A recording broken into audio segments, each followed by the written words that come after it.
At the 2025 Rubik's Cube World Championship, the physical limits of human speed and dexterity are being shattered.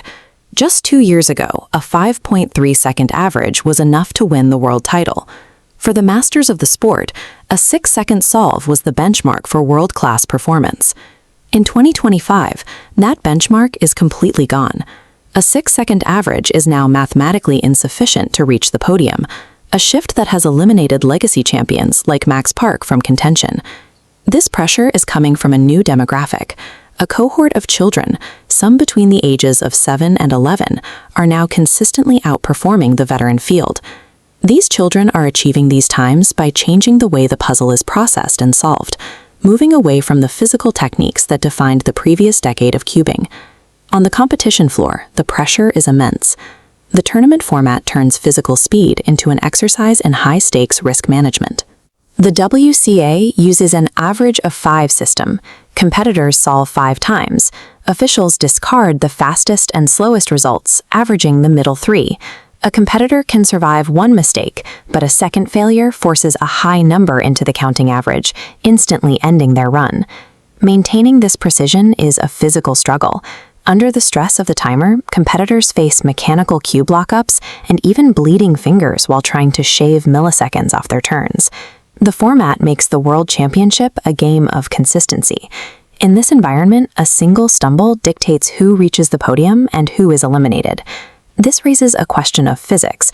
How are 7-year-olds manipulating the puzzle faster than the adult champions who preceded them? Historically, the CFOP method was the standard. It relied on a mix of intuitive pattern recognition and raw, aggressive turning speed. The first major evolution was the RU method. This approach focuses on efficiency, mathematically reducing the total number of moves required to solve the cube. However, RU requires complex middle layer rotations. These moves are difficult to execute cleanly at high speed, making the method physically demanding and prone to mechanical errors. The new generation realized that increasing physical turning speed had reached a point of diminishing returns.